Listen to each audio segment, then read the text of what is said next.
Today we're going to talk about conclusions. Conclusions are the last part of your story when you're writing a narrative that tell and sum up what happened.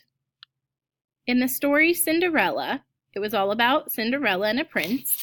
So for the conclusion they wrote, Cinderella and the prince were soon married and lived happily ever after. This tells me what the characters did at the very end of the story by summing it up. Let's look at another conclusion. In this story about Anna and Juan going on the airplane, the conclusion says, "What a fun trip." This sums up the story because it tells me what the whole narrative was about, going on a trip.